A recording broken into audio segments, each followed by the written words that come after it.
Hello, hello. Alors aujourd'hui, je vais vous parler de ma maladie, pour ceux que ça intéresse. Voilà.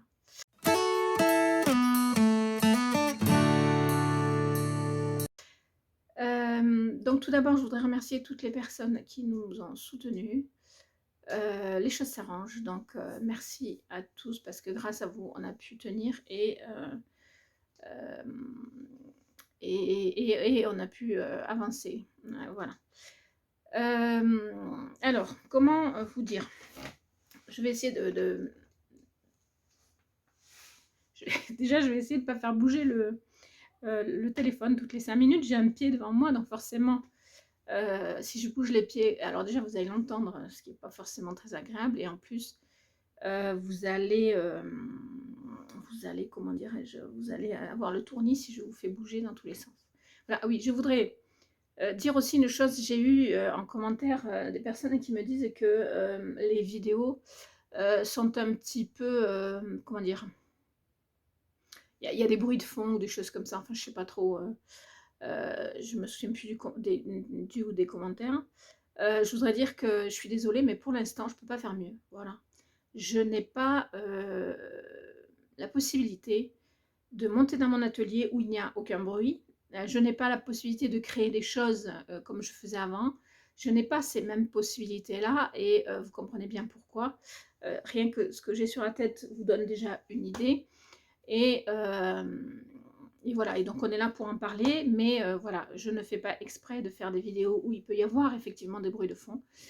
Euh, Parce que je ne suis pas dans le truc habituel, je ne suis pas dans l'élément habituel et que ça risque de prendre encore du temps avant que je puisse réintégrer mon atelier qui est à l'étage et que je ne peux pas pour l'instant monter les escaliers parce que les monter encore, je pense que j'y arriverai, mais les descendre c'est très compliqué. Mes jambes me lâchent à chaque fois que je descends une marche. Donc, c'est très compliqué, voilà. Donc, je m'excuse pour les désagréments sur les vidéos, mais j'ai pas le choix. Voilà, j'ai pas le choix. Ou alors, je fais plus de vidéos. Voilà, donc dites-moi ce que vous préférez. Donc, ma maladie. Donc, comme vous le savez, ou en tout cas, comme vous vous en doutez, j'ai un cancer. J'en parle euh, sur, euh, sur Instagram et j'ai fait en sorte que ça se mette aussi sur Facebook automatiquement. Ça, je ne fais pas 2 posts, mais un seul. Donc, comme ça, ceux qui préfèrent me suivre sur Facebook les ont, ceux qui me suivent sur Instagram les ont. Il y en a qui me suivent sur les deux, ils ont les deux. Voilà. Voilà, donc j'ai un cancer. Comment ça c'est? Alors, c'est un cancer du système lymphatique. Voilà, je crois que c'est comme ça qu'on dit. Donc, ce qu'on m'a dit, c'est que c'est un cancer qui est relativement facile à soigner, contrairement à d'autres. Voilà. Mais le mien est assez, en tout cas était assez agressif, parce que j'ai fait un TEP hier, un TEP scan, donc c'est pour voir où en était la situation. Et logiquement, la situation s'est améliorée, puisque là, normalement, on doit partir sur des soins qui sont plus de l'ordre du pour, comment dirais-je, conforter le fait que ça va mieux et pour faire en sorte que ça ne revienne pas, quoi. Enfin, voilà, c'est la suite logique, mais en tout cas, voilà. Je suis à mi-chemin, entre guillemets, parce que je ne sais pas combien de temps va durer la deuxième partie. Mais en tout cas, sur le protocole, je suis à mi-chemin. Donc, comment vous dire? Je suis quelqu'un qui a toujours pensé qu'il y avait des problèmes de constipation chronique, même si ce n'était pas toujours le cas, parce que, mais dans mon esprit, comme c'est de famille, hein, comme dans la famille, il y a des personnes qui étaient constipées chroniques, et ben, moi, je sais que j'ai cette tendance-là à certains moments, pas tout le temps, mais à certains moments, donc je sais qu'il faut que je fasse attention. Et je me suis retrouvée avec des douleurs au ventre. Voilà. Donc ça, alors, j'ai fait une prise de sang fin, fin, ouais, enfin, je vais pas vous donner les dates parce que ça, c'est un peu, voilà, c'est plus perso. Mais j'ai fait une prise de sang où il n'y avait rien qui allait mal, comme d'hab, quoi. Enfin, je suis quelqu'un qui va toujours très bien. jamais malade, jamais de problème, enfin voilà. Et même quand je suis malade, en général, je me soigne avec des choses naturelles au plus. Je prends rarement des médicaments parce que voilà, c'est dans ma nature, parce que voilà, et puis parce que je sais aussi que le fait que je sois quelqu'un d'optimiste, de positive, etc., fait que je guéris toujours bien, facilement, enfin, et puis je suis rarement malade, quoi. Enfin, quand je dis que je guéris bien, c'est souvent un rhume, une petite grippette, enfin voilà, mais rien de grave, quoi, rien qui, qui entraîne d'aller à l'hôpital, voilà. Éventuellement chez le médecin quand ça dure, mais rarement, quoi. Enfin, le médecin ne me voit pas souvent. Ça a changé depuis. Et donc, je me suis mise à avoir, à peu près 15 jours après cette prise de sang, qui a montré qu'il n'y avait rien, mais alors absolument rien, pas du tout d'infection d'aucune sorte, etc. Et donc, le médecin était très surpris quand on a découvert ce que j'avais, c'est que ça s'est déclaré en un espace de temps réduit, et ça s'est développé aussi de façon très rapide. Voilà. Donc, 15 jours après, j'ai commencé à avoir mal au ventre. Alors, je me suis dit, t'es constipée, ma fille, il faut faire ce qu'il faut. Donc, j'ai fait ce qu'il faut. Le fait est, c'est que c'est là où je dis quand même que j'ai manqué un peu de, comment dirais-je, de réalité, c'est que j'ai tout de suite pris des choses pour faire aller du ventre et tout, et j'allais du ventre. Mais je continuais à avoir mal au ventre. Je me disais, tu dois avoir quelque chose de bloqué, enfin, qui n'arrive pas à descendre, je sais pas, enfin bon, genre, en tout cas, je suis restée sur ce truc-là, c'est de la constipation chronique, machin, enfin bon. À aucun moment, mais alors à aucun moment, jusqu'à ce qu'on m'annonce que j'avais quelque chose, à aucun moment j'ai imaginé que j'avais quelque chose de grave. Jamais, jamais. Parce que c'est pas dans ma nature de me faire du mouron pour quelque chose sans savoir, quoi. Voilà, je suis pas de cette trempe-là, je sais pas m'inquiéter à l'avance pour quelque chose, enfin si, je m'inquiète des fois pour des trucs, mais voilà, pour moi, en tout cas, jamais, j'y ai absolument jamais pensé.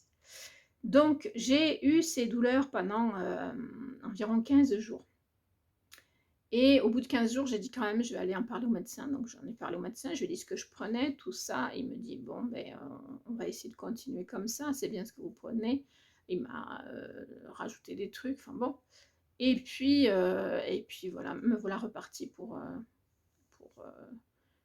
faire éliminer ce que je pensais qui bloquait, voilà. Mais en fait, j'éliminais des trucs, mais j'avais toujours cette douleur dans le ventre, puis j'ai commencé à me sentir ballonnée, mais tellement ballonnée que je suis retournée chez le Toubi au bout d'un mois. Là, les douleurs commençaient à être vraiment, vraiment, vraiment difficiles à supporter. Je ne suis pas douillette, mais en un mois, les douleurs sont devenues mais atroces. J'avais commencé à marcher tous les jours, justement, pour faire marcher mon transit comme il faut, tout ça. Je marchais environ une demi-heure tous les jours, hein. C'est pas beaucoup, hein, mais pour quelqu'un comme moi, c'est beaucoup. Voilà. Donc, surtout que chez moi, c'est vallonné, donc je faisais de la marche sur des espaces qui descendent, puis remontent, puis redescendent, enfin, et il faut faire le retour aussi. Donc là où ça descend à l'aller, ça remonte au retour.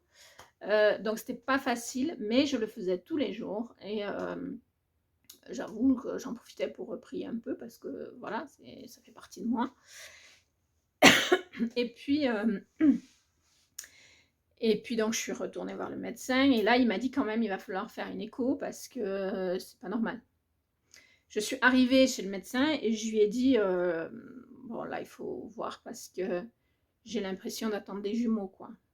J'avais cette impression d'être vraiment tellement ballonnée que j'étais enceinte jusqu'au, voilà, et avec 2 au moins, quoi, parce que c'était lourd, voilà, c'était vraiment difficile. Et, et mon mari a dit à ce moment-là, oh pitié, pitié docteur, dites-moi que c'est pas ça. Mais je pense qu'avec le recul, il aurait préféré que ça soit ça. Mais bon.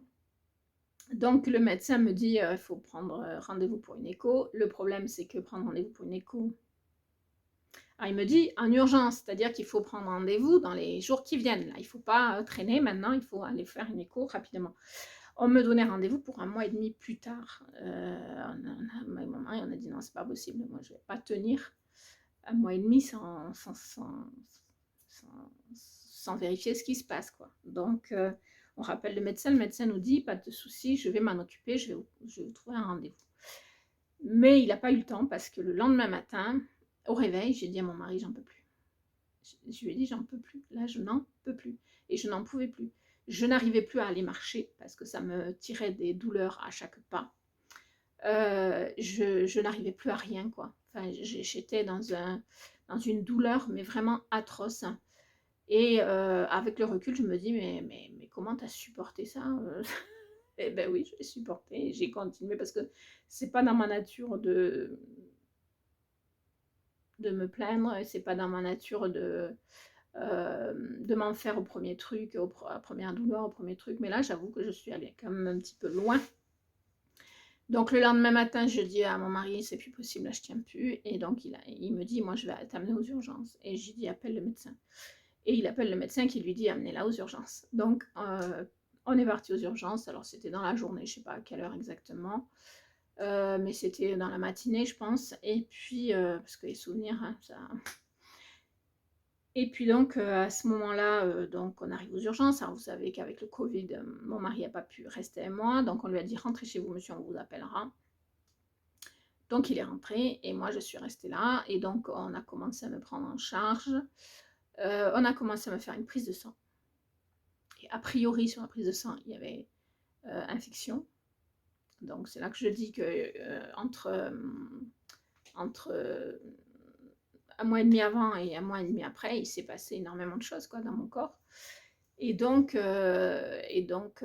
suite à ça, ils m'ont palpé. Et au départ, ils ont écouté ce que j'ai dit, que j'étais constipée, tout ça, enfin que j'avais des problèmes transit, enfin bon. Mais quand elle m'a auscultée et qu'elle m'a touchée assez haut et que j'ai eu mal, elle m'a dit ah mais vous avez mal là aussi. Donc là déjà j'ai commencé à comprendre que c'était peut-être pas une constipation finalement, mais toujours pas à me dire oh là là qu'est-ce que j'ai machin. Non non, moi franchement de ce point de vue là je suis pas une personne inquiète, quoi. Euh, et tant mieux parce que je trouve que s'inquiéter à l'avance ça sert à rien. Mais bon, par contre ça prépare pas non plus. Donc suite à la palpation, elle a demandé un scan abdominal. Et donc alors ça prend des heures à chaque fois, hein, entre le moment où on vous accueille aux urgences. On vous place dans une chambre box, j'ai envie de dire. On vous demande bien sûr de vous déshabiller, on vous met les affaires dans une poche. Mais dans le box, vous y restez un petit peu. Puis après, il faut laisser la place pour les autres urgences. Hein, donc après, on vous met dans un couloir en attente du scan. Et puis après, au bout de je ne sais combien d'heures, j'ai passé le fameux scan. On m'a donc piqué, à ce moment-là, mes veines étaient bonnes, pour mettre un produit pour passer le scan. Et on me passe le scan abdominal et la personne revient à côté de moi et me dit je vous mets un peu plus de produit parce qu'on va regarder aussi un peu plus haut sur les poumons. Et là, je me suis dit, il y a quand même un truc. Mais toujours pas d'inquiétude, j'attendais qu'on me dise, quoi. J'attendais de savoir, et tant mieux quelque part, parce que ça m'a évité de m'inquiéter pendant des lustres, sachant que j'ai attendu encore pas mal de temps. Donc après le scan, on m'a remis dans un couloir, hein, il y a beaucoup de lits dans les couloirs, et j'ai encore attendu un certain temps. Ensuite, on m'a remis dans un box, et là, on m'a dit, le médecin va venir vous voir. Bon. Et le médecin, à un moment donné, est passé en courant et m'a dit, j'arrive, hein, mais entre-temps, il y a eu d'autres urgences, etc. Des fois, il y a des urgences qui sont prioritaires, hein, voilà. Et donc, j'ai encore attendu un certain temps. Et puis ensuite, elle a fini par venir, elle s'est assise à côté de moi. Et là, elle m'a expliqué que j'avais des grosseurs dans le ventre. Donc, Alors, désolée, petite coupure. Donc, je disais donc, donc le médecin des urgences était ici à côté de moi et m'a dit que j'avais des grosseurs dans le ventre et pas que dans le ventre. Ça montait sur les poumons, etc. Donc, il fallait que je sois hospitalisée. Alors, j'étais pas ravie, hein, forcément. Et que donc les grosseurs pouvaient être potentiellement des lymphomes, donc des cellules cancéreuses. Mais en fait, elle ne me l'a pas dit comme ça. Elle a commencé à me dire des... Je ne sais plus ce qu'elle m'a dit, si elle m'a dit des grosseurs ou des kystes, ou je ne sais plus. Enfin, elle n'a pas...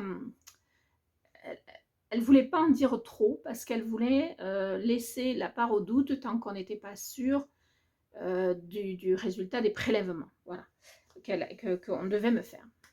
Donc c'est moi qui lui ai un peu tiré les verres du nez et elle a fini par me dire qu'effectivement ça, il y avait peu de chances que ça ne soit pas des lymphomes cancéreux.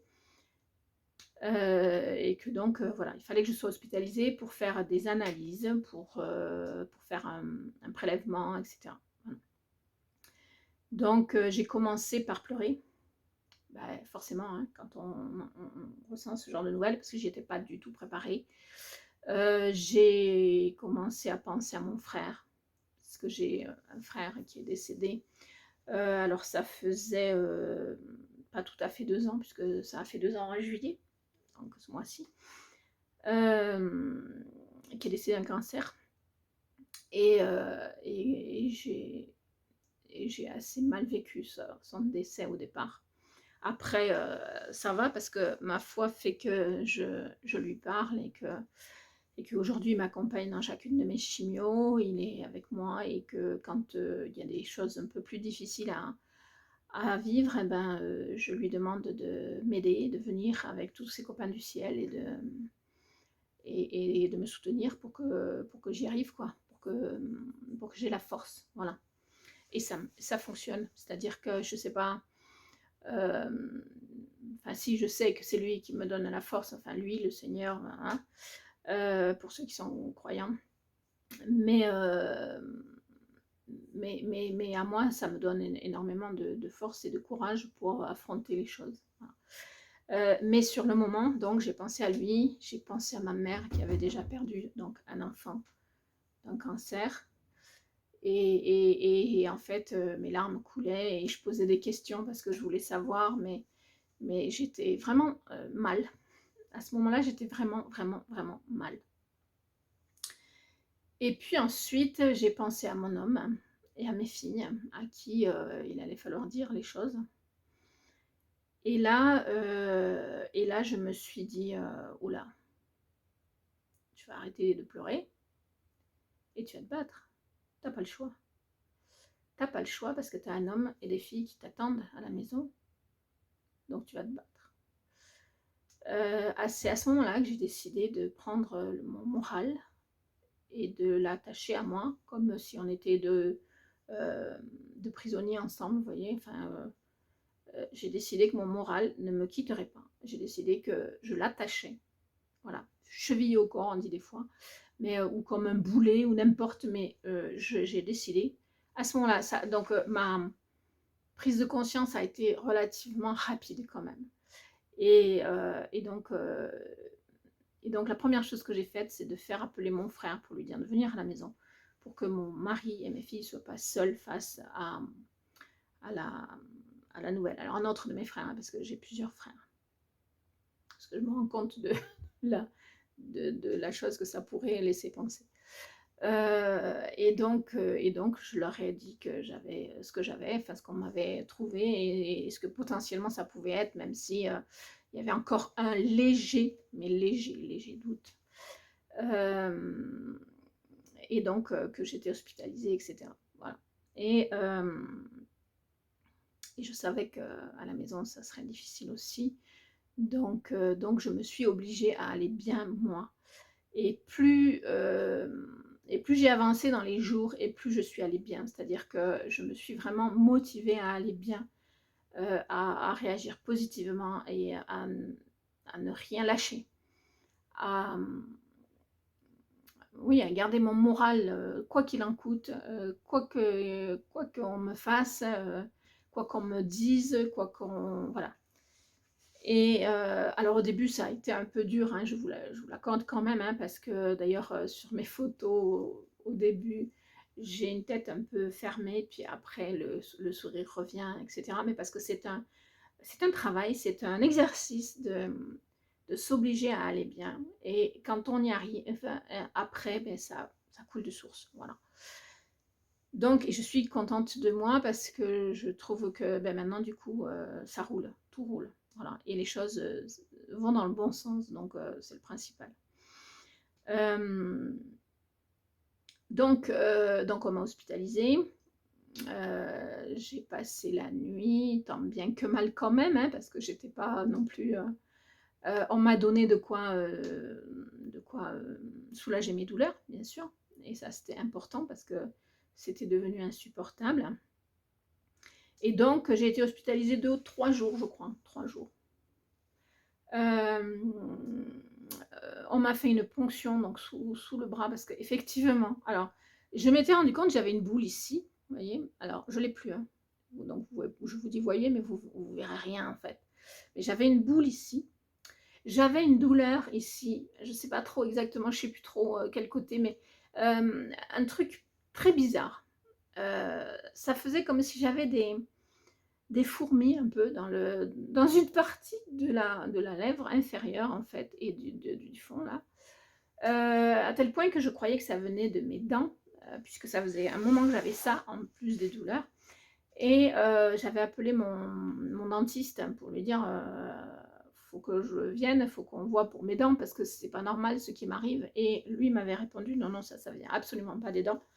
Vaut mieux voir un neurologue. Je me suis dit: «Il est barjot celui-là, un neurologue, pourquoi faire?»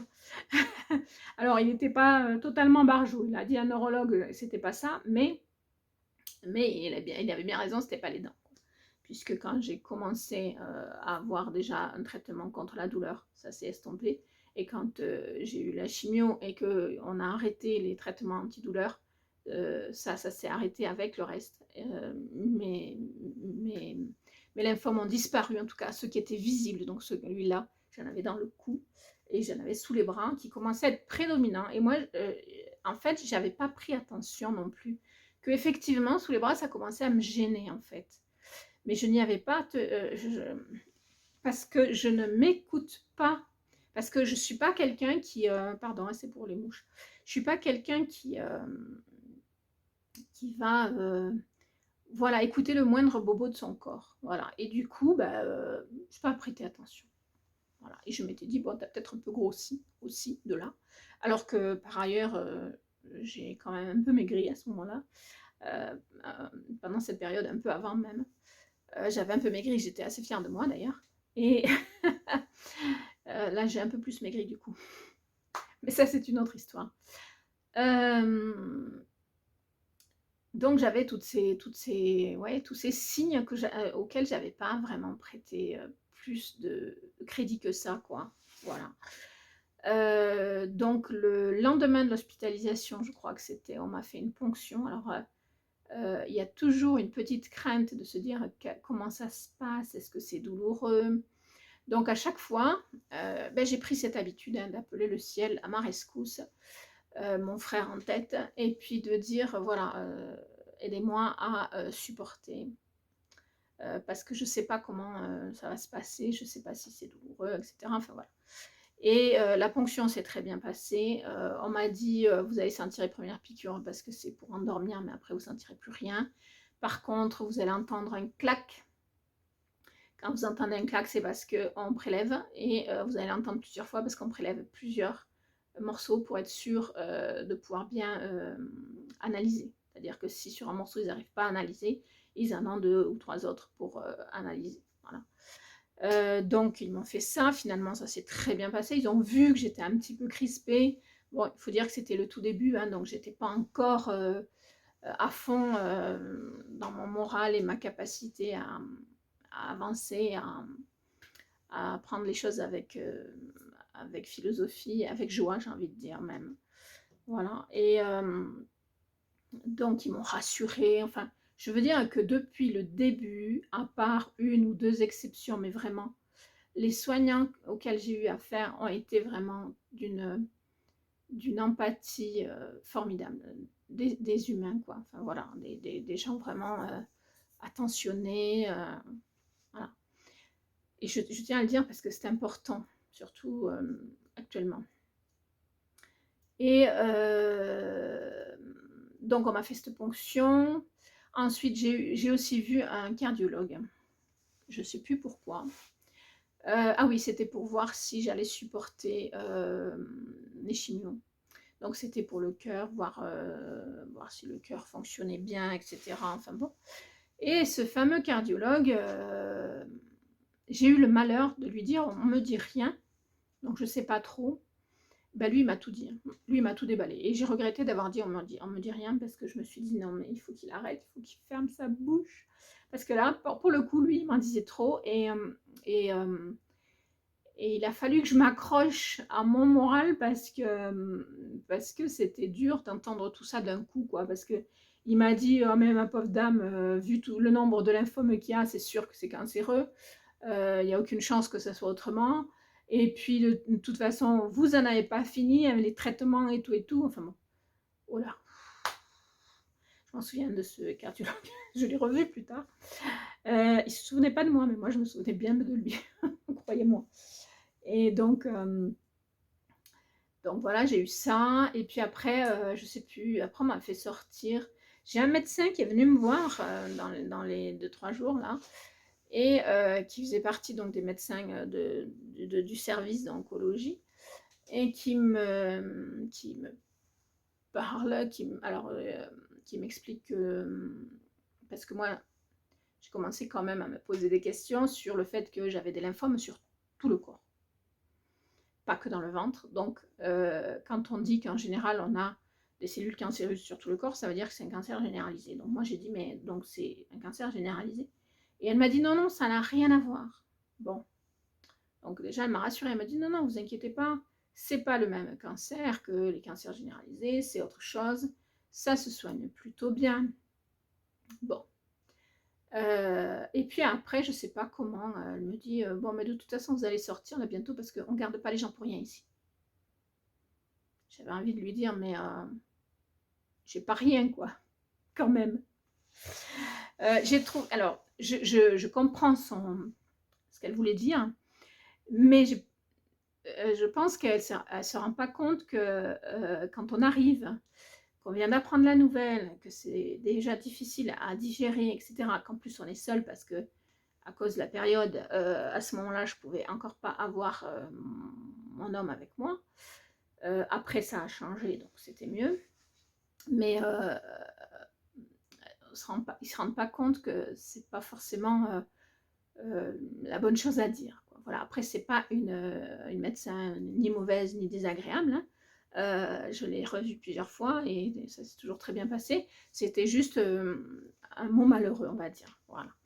Donc après ces 3 jours d'hospitalisation, je suis rentrée chez moi avec un traitement antidouleur, bien évidemment, et des rendez-vous pour un TEP scan, puis je sais plus, enfin une scintigraphie pour le cœur, enfin plusieurs choses comme ça. Avec au bout du compte un rendez-vous avec donc le médecin qui ensuite donc m'a pris en charge. Donc je suis allée faire mes scans, etc. Et puis lors d'un, justement, je discute avec la médecin de la radiologie. Je ne savais pas qu'elle était médecin, je croyais que c'était une infirmière avec d'autres. Et puis en fait, j'ai découvert hier que c'était le médecin. Et en discutant, je lui dis que malgré le traitement, j'ai des douleurs. Alors, qui sont supportables, mais j'ai des douleurs. Elle me dit, mais il ne faut pas rester comme ça, il ne faut pas souffrir, ça ne sert à rien. Elle me dit, pendant que vous passez votre scan, je vais contacter le médecin de la douleur pour voir s'il peut vous prendre pour vous ajuster le traitement pour que vous ayez plus de douleur. Donc, on fait comme ça, je passe mon scan et tout, et ensuite je monte dans le service de la médecine de la douleur. Il s'avère que c'est le service, c'est pas forcément très agréable, mais on essaye de ne pas y penser. C'est le service, enfin, c'est les services de fin de vie, quoi. Enfin, c'est, je sais plus comment ça s'appelle exactement. Enfin, bon, bref. Et donc, on monte là et on attend. On a bien dû attendre 1 heure, je pense. Et donc, le médecin finit par nous recevoir. Et elle nous donne, oui, parce que j'ai eu beaucoup de femmes médecins. Et elle nous donne, elle me donne un traitement à base de morphine pour arrêter mes douleurs. Donc, ben, je repars avec mon ordonnance et puis je commence mon traitement de morphine. Sauf que c'était un vendredi, et ça je m'en souviens très très bien parce que le week-end, ben, pour joindre quelqu'un c'est compliqué. Donc je commence mon traitement et en fait je ne l'ai pas supporté. Est-ce qu'il y avait une dose trop forte de morphine? Je ne sais pas. Est-ce qu'elle a voulu vraiment éliminer toutes mes douleurs? Je ne sais pas. Ah, j'avais plus mal, hein. Mais je ne pouvais plus manger parce que dès que je m'asseyais dans le lit ou sur le canapé ou n'importe, je vomissais tripes et boyaux. Même quand je mangeais rien, j'arrivais à vomir. Donc, et quand on sait que je ne suis pas quelqu'un qui vomit facilement, j'ai vomi 2 fois dans ma vie. À 52 ans, j'avais vomi 2 fois dans ma vie. Une fois quand j'étais enfant et une fois avec mon mari, on partait au mariage d'un de ses cousins et dans la voiture, pourquoi je ne sais pas, j'ai vomi. C'était la seule fois en 25 ans de mariage où il m'avait vu vomir, donc il savait que je n'étais pas sujette du fait. Et là, je vomissais toutes les 10 minutes, quoi. Et c'était affreux et je ne pouvais plus rien faire, je ne pouvais plus me lever, parce que voilà, j'étais, mais c'était pas possible, quoi. Du coup, ben, le samedi, on a appelé le 36, je sais plus quoi, là, pour avoir un médecin de garde, qui nous a dit, ben, de toute façon, il n'y a pas 50 000 solutions, si elle ne supporte pas la morphine, il faut revenir à l'ancien traitement. Voilà, donc on est revenu à l'ancien traitement. Donc j'ai retrouvé mes petites douleurs, mais j'étais contente parce que je pouvais quand même bouger un peu, et voilà. Et ensuite, donc j'ai eu mon rendez-vous avec donc le médecin qui me suit et qui m'a donc effectivement confirmé que j'avais bien des lymphomes, que donc il allait falloir traiter. Donc il m'a expliqué qu'il y avait 60% de cas qui se traitaient avec une chimio simple, on va dire entre guillemets, c'est-à-dire un protocole relativement plus léger en tout cas que celui que j'ai. Et donc elle m'a dit on va partir là-dessus. Après, il y a 40% où ça ne fonctionne pas, où on est obligé d'aller plus loin, et donc où il y a tout un protocole différent, une autogreffe, enfin tout un tas de choses. Voilà. Donc elle me dit ça, et elle me dit mais l'autogreffe, vraiment, on verra si le reste ne fonctionne pas bien, de passer sur l'autre protocole, mais normalement, voilà. Donc elle me dit on commence par le protocole le plus léger, entre guillemets, et elle me dit, par contre, je vous hospitaliserai bien la semaine prochaine pour faire une première mini chimio pour commencer à préparer le corps. Et elle téléphone au service, et au service, on lui dit non, la semaine prochaine, c'est pas possible parce qu'il y avait un férié dans la semaine. Et c'était la période des fériés. J'ai eu beaucoup de fériés à ce moment-là. Et elle me dit, alors, la semaine prochaine, c'est pas possible à cause des fériés. Par contre, je peux vous garder tout de suite. Et je peux vous assurer que là, si vous n'êtes pas prête à accepter les choses et à avancer, bah vous dites non, hein. Enfin, en tout cas, moi, mon caractère aurait fait que j'aurais dit non parce que ça m'aurait gonflé, ou alors j'aurais réfléchi. Enfin bon. Là, j'ai dit oui tout de suite. J'ai dit oui tout de suite parce que j'ai dit bon, mais il faut y aller, quoi. Donc, elle m'a gardée donc, tout le week-end. Ouais, c'est ça. Et j'ai dû sortir le lundi ou le mardi, je sais plus. Enfin bon, voilà. Donc, j'ai fait une mini chimio. Et que j'ai bien supporté, tout s'est bien passé. Enfin bon, c'était pas dramatique, hein, voilà. Et ensuite, ça s'est enchaîné un peu. C'est-à-dire que pour faire la chimio, pour commencer vraiment la chimio, il me fallait donc le fameux porte-à-4 ou chambre implantable, hein, qui se trouve, au niveau du non, de ce côté. Voilà, ici. Alors là, j'ai un pansement parce que j'ai fait une prise de sang. Et vous voyez ici le petit résidu, c'est parce que ça part de là et ça va jusque là, le tuyau. Voilà. Donc on voulait me prévoir ça. Entre-temps, j'ai eu des problèmes à un œil. À cet œil-là, comment dire, j'y voyais flou, je perdais l'équilibre, enfin, ouais, il y avait un truc, quoi. Et donc, on a vu, enfin, le médecin nous a envoyé vers une orthoptiste. Mais en fait, avec le recul, je me rends compte que c'était aussi lié au lymphome, puisque c'est pareil, j'ai cette paupière-là qui ne s'ouvre pas autant que l'autre. C'est pareil, je ne l'avais pas avant. C'est un résidu, c'est-à-dire que les lymphomes, ils commençaient à prendre partout. Et ils ont pris beaucoup de place, quoi, voilà. Et en très peu de temps, en fait. Et donc, on continue d'avancer comme ci, comme ça. Je sais plus, j'ai dû rater des trucs, mais c'est pas grave.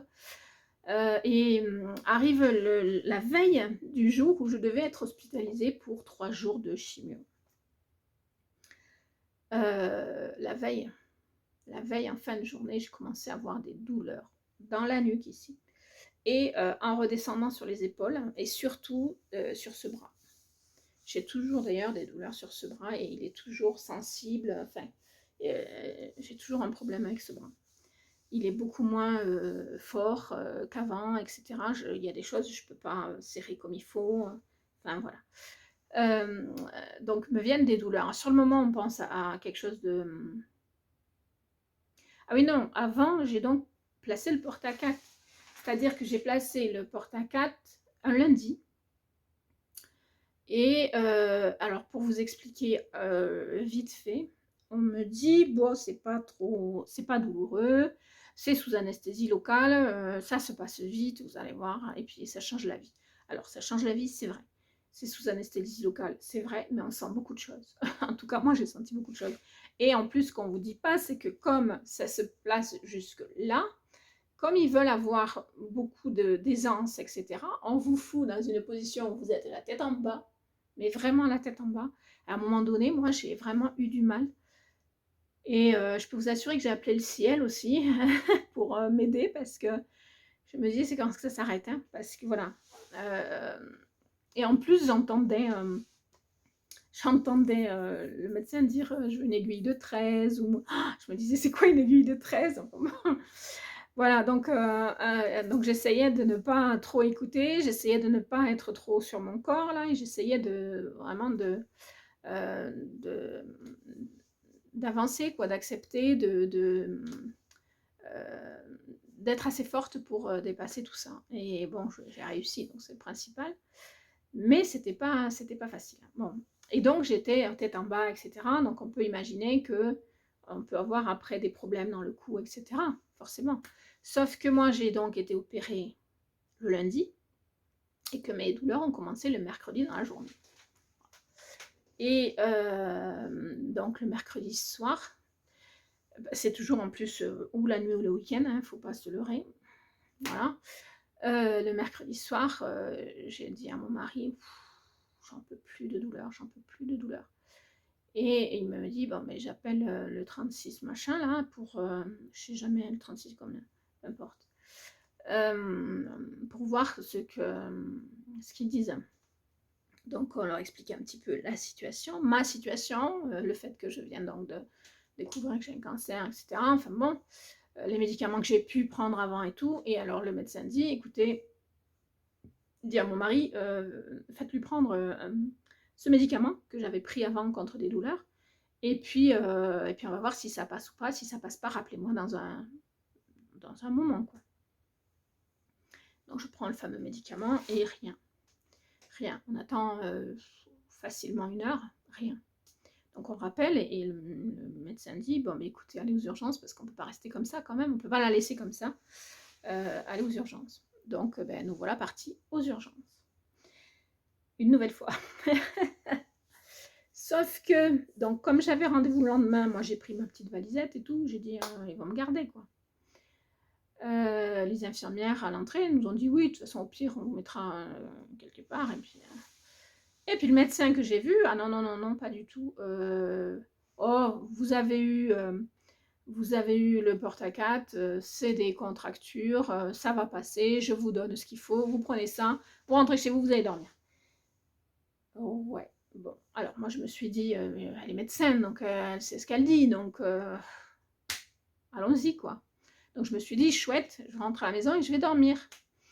Que nenni, j'ai pas dormi. Alors ça c'était vers minuit, donc le temps de rentrer c'était pas loin d'1h du matin, parce qu'on est assez, on n'est pas tout près de l'hôpital. Donc le temps qu'on nous prenne en charge, etc., qu'on me donne les médicaments, puis qu'on me renvoie, voilà. Et qu'on rentre, il devait être 1h du matin. Et de 1h du matin à 5h du matin, j'ai souffert. Et là, par contre, je demandais que ça s'arrête et ça ne s'arrêtait pas. J'ai donc pas pu dormir, bien sûr. Alors que le médecin m'avait dit rentre chez vous, vous allez dormir. Et à 5h, j'ai dit à mon mari rappelle, je peux plus. Je pleurais. Je pleurais tellement c'était douloureux, donc voilà. Et donc mon mari rappelle et le médecin lui dit écoutez, retourne aux urgences, on ne peut pas la laisser souffrir comme ça quand même, quoi. Donc on retourne aux urgences. Et je redis que je suis attendue à 9h, je crois que j'étais attendue, dans le service oncologie, enfin bon. Donc on me prend en charge, alors là c'était un autre médecin qui tout de suite m'a proposé de la morphine. Alors j'ai dit, le problème c'est que la morphine je la supporte pas. J'ai essayé, je ne supporte pas. Elle me dit, écoutez, de toute façon, j'ai pas le choix. Si vous voulez que vos douleurs s'arrêtent, il va falloir tenter de reprendre de la morphine. Donc j'ai tenté, mais j'étais sceptique. C'est-à-dire que pour le coup, je m'attendais à revomir tripes et boyaux. Et puis non, je l'ai très bien supporté en fait. Alors ça devait pas du tout être le même dosage, et donc je l'ai très bien supporté. Et non seulement je l'ai supporté, mais du coup, j'avais plus mal. Quel bonheur! Et donc après 8h, on est venu me chercher et on m'a emmené en haut. Et là, en haut, le médecin qui me suit est venu me trouver et m'a dit tout de suite non, c'est pas des contractures. Ça peut pas, parce que des contractures, elles seraient arrivées rapidement après l'opération. Là, ça a attendu 2 jours, 3 jours même. C'est pas possible. C'est pas des contractures. Donc, elle me dit, donc ils avaient réglé le problème de la douleur, puisque j'étais sous morphine. Et elle me dit, je vais vous faire passer un scan. Et donc, du coup, le protocole de mise sous chimio est stoppé, puisqu'on ne sait pas ce que j'ai. Donc, avant de le commencer, on décide de faire ce fameux scan. Et là, je vais faire le scan. Et puis alors moi, direct, je m'allonge, hein, parce que j'ai déjà fait des scans, donc tout va bien. Et là, j'ai cru mourir. J'ai cru mourir. Je ne pouvais plus respirer allongée, obligée de me relever tout de suite et de dire je peux pas respirer, je peux pas respirer, je peux pas respirer. Et donc au scanner, ils appellent le médecin, ils disent bon mais on vous la renvoie, c'est pas possible de passer le scanner, quand elle s'allonge, elle n'arrive plus à respirer. Le médecin dit, parce que c'est quand même un médecin très très à l'écoute et très disponible, le médecin dit écoutez, gardez-la, je descends avec une infirmière, on va lui donner quelque chose pour la détendre et on va réessayer. Oui, parce que ça aurait pu être quelque chose d'angoissant à cause de mes douleurs de la nuit, à cause de, va savoir, enfin voilà, j'entends bien qu'elle ait pu imaginer que ça puisse être ce genre de choses au départ et que voilà. Donc elle descend avec une infirmière, l'infirmière elle me pose un cathéter, puis me met un produit, tout ça pour me relaxer, tout, on discute et tout, je dis mais je suis la première surprise parce que je m'y attendais pas quoi, moi je me suis allongée tranquille et en fait pas possible. Donc elle me dit écoutez avec ce qu'on vous donne là ça va vous détendre, peut-être qu'on va y arriver, enfin bon, et rien à faire, j'ai pas pu, mais j'ai vraiment pas pu quoi. Donc, retour à la chambre et du coup, comme on ne peut pas voir ce qu'il y a, suspicion d'embolie pulmonaire, mais sans savoir. Donc dans le doute, on me dit, déjà on m'envoie faire un examen pour voir si j'ai pas des phlébites ou tout ça, enfin bon, parce que ça fait partie de la possible embolie apparemment. Mais le médecin qui m'a fait passer ça, alors ah oui, on me met de l'oxygène, donc un truc là, ils appellent ça une lunette. La première fois qu'ils m'ont dit ça va la lunette ou je sais pas quoi, j'ai dit mais quoi on parle. Et c'était voilà, le truc dans le nez pour avoir de l'oxygène. Et donc on me met de l'oxygène, je crois qu'on me l'a mis à 3, parce qu'il y a capacité, voilà, on tourne, c'est un 2, 3, puis ça, je sais pas combien ça peut monter, mais enfin voilà. Et donc on m'envoie voir ce médecin qui est avec un échographe, regarde mes jambes, tout ça, si j'ai pas une phlébite ou tout ça, enfin, et qui était censé aussi regarder pour l'embolie pulmonaire, mais comme je peux pas m'allonger, du coup, le fait déjà que je me mette un peu en position comme ça pour lui permettre de voir au maximum, j'étais dans un état pas possible, il a eu peur, il a monté l'oxygène à 6, ce qui ne m'aidait absolument pas. Mais vraiment absolument pas, et donc paniqué. Et du coup, il n'a pas pu tout voir, et du coup, il savait pas, il n'a pas pu éliminer une possible embolie pulmonaire. Du coup, j'ai passé 2 jours où j'ai pas eu le droit de quitter le lit, sauf pour aller aux toilettes. Voilà. Le problème, c'est que ne pas quitter le lit quand on ne peut pas s'allonger, c'est difficile. Ne pas dormir aussi, parce que j'arrive pas à dormir en position assise. J'ai essayé des positions, alors c'est vrai que leur lit là, il se plie de l'avant, de l'arrière et tout. On a essayé tout un tas de positions avec toutes comment dirais-je, avec tous les soignants qui passaient, qui me voyaient la nuit que je dormais pas, et donc il n'y avait rien à faire, j'arrivais pas à dormir, quoi. Donc j'ai passé 5 nuits sans dormir. Pourquoi 5 nuits? Parce que c'était un jeudi,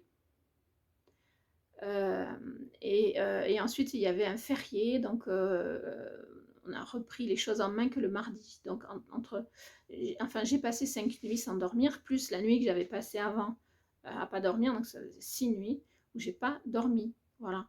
J'arrivais parfois à somnoler parce que j'étais dans un état de fatigue extrême, mais voilà, j'arrivais pas à dormir puisque je pouvais pas m'allonger, puisque en position assise, j'arrivais pas à dormir parce qu'il y avait rien pour me caler, etc. J'avais voulu me mettre sur le fauteuil contre le mur pour dire de caler la tête contre le mur parce que des fois ça peut aider à dormir un peu.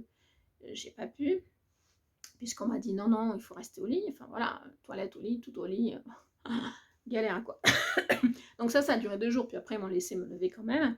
Mais il n'empêche que j'arrivais pas à dormir plus que ça, quoi. Et puis le lundi soir, qui était donc un férié, l'infirmière vient et me dit: je vais vous poser un cathéter parce que demain matin, on vous mettra un produit pour vous shooter un peu, parce que vous avez un scan à 7 heures. Ah! Et alors là, je me dis, bref. Alors, comme d'hab, je me dis, c'est demain, tu n'y penses pas. Tu vis au jour d'aujourd'hui, donc demain, c'est demain, tu n'y penses pas. Donc, j'y ai pas pensé. À 6h du matin, on vient et on me fout le truc pour me canner. Ah oui, alors là, ça m'a canné. Là, j'ai pu dormir un peu, hein, même en position assise, parce que j'étais, mais dans les vapes, quoi. Ce que j'ai pas compris, c'est qu'ils me mettent ça à 6h alors que j'avais le scan à 7h40. Donc à 7h40, j'étais plus du tout dans le potage. Et donc à 7h40 pour le scan, eh bien, rebelote, reproblème.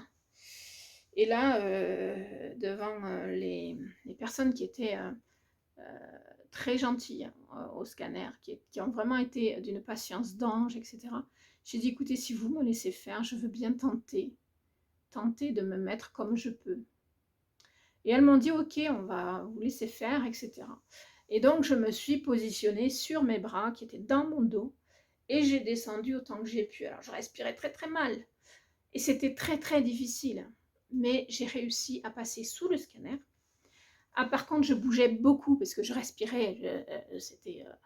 C'était très, très saccadé, c'était très rapide. Enfin, j'avais pas d'air, quoi. Et avec ma main, je leur faisais signe qu'il fallait que ça aille vite. Et donc, ils m'ont dit, on va se dépêcher, on va se dépêcher. À un moment donné, il y a la machine qui dit un truc d'office, qui dit, ne respirez plus. Et tout de suite, la nana, elle dit, vous inquiétez pas, c'est enregistré à la machine, mais ce que vous faites, c'est très bien. Parce qu'en fait, ils savaient que j'arrivais pas à me positionner sous le scanner comme il faut. Donc, ils ont fait ce qu'ils ont pu et ils m'ont dit, bon, ben, on va voir si on peut tirer quelque chose de ce scanner. Et en fait, de là, dans les 2-3 heures qui ont suivi, un pneumologue est venu me trouver et m'a dit, écoutez, voilà, en fait, vous avez une paralysie du diaphragme, donc pour la respiration, et provoquée par les lymphomes du coup. Et donc, on va vous proposer une machine pour vous aider à respirer dans les positions où vous ne pouvez pas respirer. Voilà. Du coup, la machine est arrivée et ça a été mon sauveur, quoi, cette machine. Ça m'a permis de pouvoir redormir. Mais j'ai oublié de vous dire que pendant le week-end, donc week-end à 3 jours, où donc il y avait un lundi férié, j'ai un médecin qui est passé me voir parce que les infirmières, forcément, font remonter que je dors pas. Et le médecin de garde passe me voir, m'ausculte, revient avec un pneumologue qui m'ausculte aussi et me dit en gros, c'est dans votre tête, faut vous détendre ma petite dame, etc. Enfin bon, et le pneumologue va dans son sens. Et moi, je me dis, c'est dans ma tête, mais c'est pas dans ma nature d'être comme ça. C'est pas dans ma nature de me provoquer des trucs. Je veux dire, il y a des gens effectivement qui se provoquent des trucs, mais moi je suis pas comme ça. Alors, au début, je me dis, c'est pas possible. Et puis je me dis, bon, on va essayer, trouver des solutions.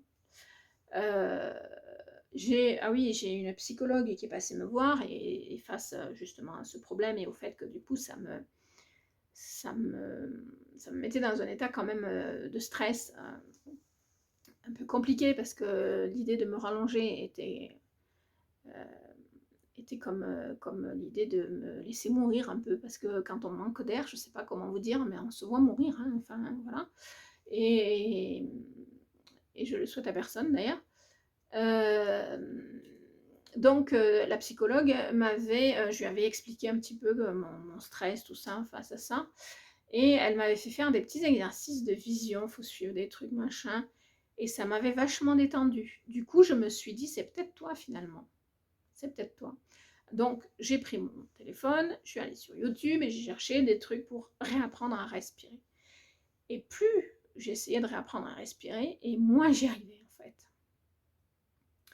Du coup, j'ai abandonné, j'ai dit, basta, on verra bien. Et donc, le mardi, on a découvert qu'en fait, c'était pas moi du tout, c'était une paralysie. Et le médecin de ce week-end-là est revenu plus tard, puisque c'est un médecin sur le service, et m'a dit quelque chose du genre, c'était une paralysie alors.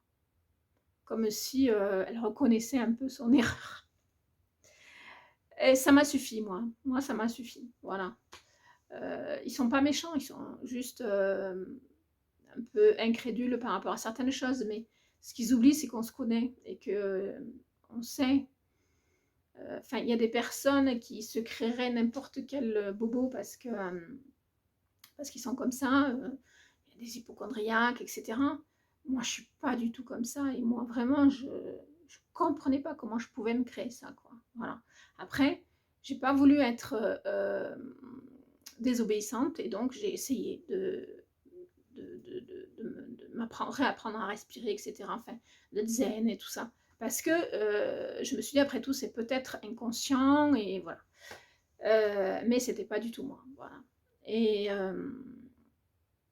donc, suite à ça, comme on a vu ça, eh bien, le protocole a changé parce que du coup, on a vu que les lymphomes étaient très agressifs.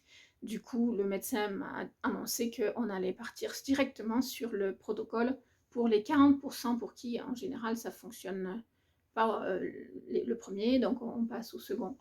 Et là, elle m'a dit: «On passe directement au protocole pour les 40% restants, c'est-à-dire, avec autogreffe et cetera». Voilà. Donc aujourd'hui, j'en suis à,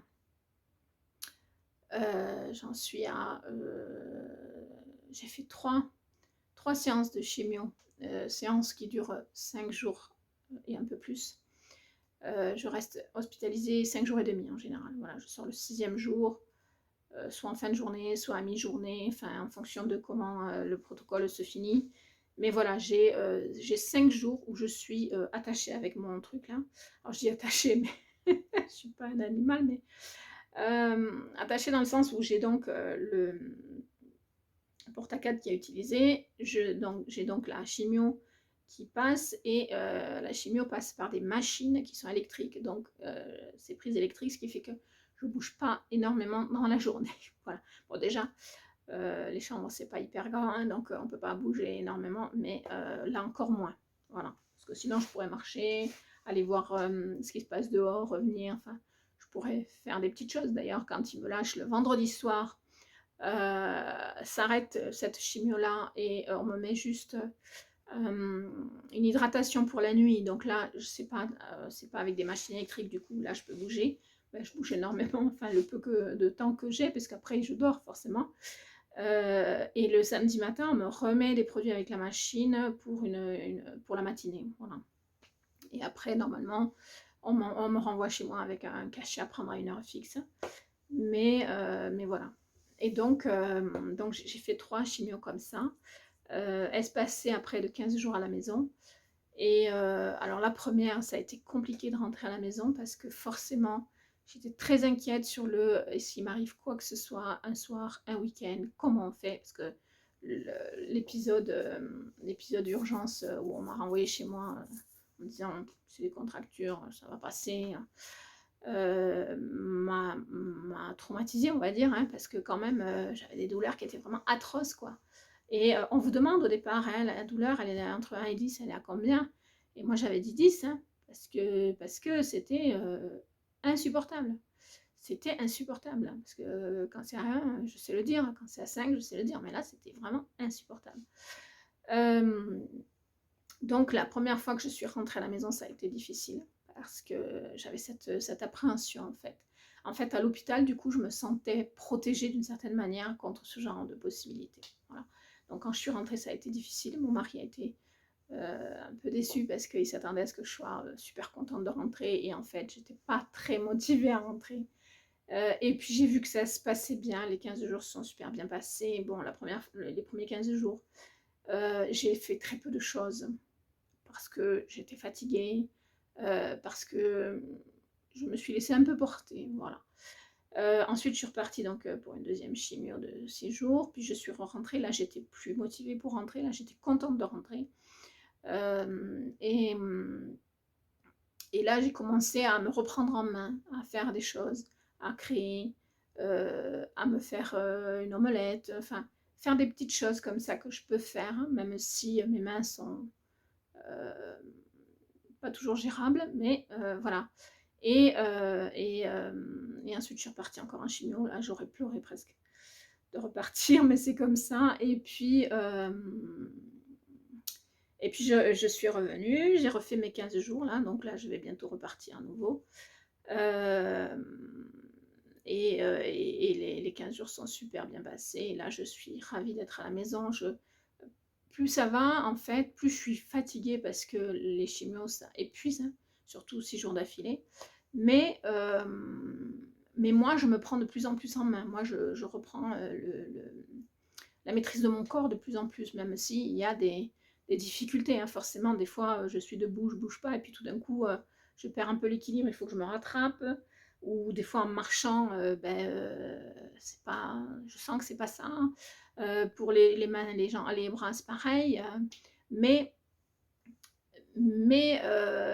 toujours dans cette acceptation de ce que j'ai, de ce que je ressens, etc. Mais voilà, je me prends en main au maximum, j'essaye d'avancer, voilà, et je fais pas que essayer, j'avance, voilà. Donc je suis contente de moi. Là, mon TEP est passé hier, mais je n'ai pas encore le résultat là au moment où je vous fais la vidéo, mais je sais que c'est positif, donc je ne suis pas inquiète. Et ça détermine aussi où je vais la semaine prochaine pour ma nouvelle chimio, puisque normalement je change d'hôpital. Donc normalement, voilà, la semaine prochaine je change d'hôpital. Et donc voilà, je suis confiante, je suis positive et les lymphomes n'auront pas le dernier mot. D'ailleurs, ils sont partis ici, il n'y en a plus, sous les bras, il n'y en a plus. Je sais qu'il n'y en a plus ici, j'ai plus de problème. Mon œil, il dit plus merde. Il n'y a que, bon, la paupière, c'est une fragilité qui reste, mais ça, c'est pas grave. C'est vrai que ma respiration, c'est une fragilité qui reste, mais c'est pas grave, je vivrai avec. On peut vivre avec. C'est vrai que ça va m'occasionner des difficultés que je n'avais pas avant. Par exemple, je pourrais pas, alors j'y vais jamais, mais je pourrais pas aller m'allonger sur la plage, vous voyez, parce que je vais pas porter la machine et puis il n'y a pas d'électricité. Aller me baigner, je suis pas sûre de pouvoir nager dans une piscine parce que quand on nage, on est en position plutôt allongée et je pense que je pourrais pas non plus. Bah, c'est des choses que je pourrais plus faire, mais c'est pas grave. C'est pas grave, c'est pas des choses que je fais tout le temps, de toute façon. Et puis c'est pas grave. Voilà, vraiment, c'est pas grave. Après, on m'a dit que c'était pas forcément définitif, que si j'arrivais à maigrir, peut-être que ça pourrait revenir un peu. Donc, c'est mon but. Hein. Là, j'ai perdu, depuis le début, j'ai perdu 17 kilos et je compte bien continuer à perdre du poids. J'ai quelques problèmes de transit dont j'ai parlé, mais c'est pareil, j'y travaille, je fais en sorte que ça ne, voilà, que ça ne me bouffe pas la vie, que ça ne voilà. Et puis, parce que pour le coup, là maintenant j'ai des problèmes de transit alors qu'avant je n'avais pas plus que ça. Voilà. Mais voilà, je suis positive, je suis motivée. C'est vrai que des fois, il y a des périodes plus difficiles que d'autres, mais c'est pas grave, je lâche rien, et je ne lâcherai rien. Et je vais sortir vainqueur de cette maladie, je le sais, j'en suis sûre, et je vais en sortir grandi aussi, parce que j'ai appris justement beaucoup de choses à, vivre un jour à la fois, à rester positive, à rester dans la joie, à m'accrocher aussi à ma foi encore plus, parce que c'est pas dans les moments où c'est facile que la foi est difficile à vivre, c'est dans les moments où c'est difficile que la foi est difficile à vivre, et c'est là où on voit si on a vraiment la foi ou pas. Donc de ce côté-là, je suis pas inquiète, ma foi est solide, voilà. Mon couple est solide aussi, parce que j'ai un mari en or. Mes filles sont magnifiques, merveilleuses. Ce sont des amours. Voilà. Et donc, de quoi je pourrais me plaindre, franchement? De quoi je pourrais me plaindre? De rien. Voilà. Et puis en plus, je vous ai, vous, ma communauté, vous êtes des gens magnifiques, formidables, qui nous avez soutenus comme jamais. Et ça, pour ça, je vous en remercierai jamais assez. C'est quelque chose qui m'a beaucoup touchée. Voilà, de tout mal sort un bien et c'est ce qui est le plus important. Alors même si ça fait du stress, etc. Mais c'est pas grave. Voilà, le principal c'est ce qui en sort. Donc ben, voilà, je suis ravie parce que j'ai découvert des personnes sur qui je peux compter, que je ne connaissais pas, qui me suivaient mais sans se montrer. Voilà. Je me suis souvent demandé si ce que je faisais sur les réseaux c'était bien, tout ça. Et j'ai mes réponses parce que vous êtes vraiment formidables. Et c'est pour ça qu'aujourd'hui je vous parle de ma maladie, c'est parce que vous êtes un peu de ma famille, quoi. Voilà. Et je vous remercie d'être là. Et on continue ensemble. Alors la semaine prochaine, je vous mets une petite vidéo d'une réalisation que j'ai faite qui est une grande, comment dirais-je, une grande fierté pour moi. Je me suis lancée dans la création d'un album. Alors c'est sûr, il n'est pas aussi, comment dirais-je, aussi pointu, j'ai envie de dire, que ce que j'ai pu vous montrer par le passé. Mais il est plus simple, on va dire, hein, parce que je n'ai pas à chercher la complication dans les pages, etc. Mais je suis fière de moi parce que je l'ai réussi, parce que malgré mes mains chancelantes et tremblantes, je l'ai réussi. Alors il y a quelques défauts, mais alors c'est bien la première fois que les défauts ne me gênent pas. Voilà. Donc ben, je vous donne rendez-vous la semaine prochaine pour voir ce petit album. J'espère qu'il vous plaira autant qu'à moi. Je vous fais plein de bisous et je vous dis à très vite, soit ici, soit sur Insta, soit sur Facebook, pour continuer à me suivre. J'essaye de vous poster tous les jours sur Instagram. Donc, si vous voulez me suivre tous les jours, vous pouvez venir soit sur Instagram, c'est Clarisse dans tous ses états, soit sur Facebook, c'est mon nom. Voilà, mon nom, mon prénom. Donc, vous me retrouverez facilement. Allez, à bientôt. Ciao.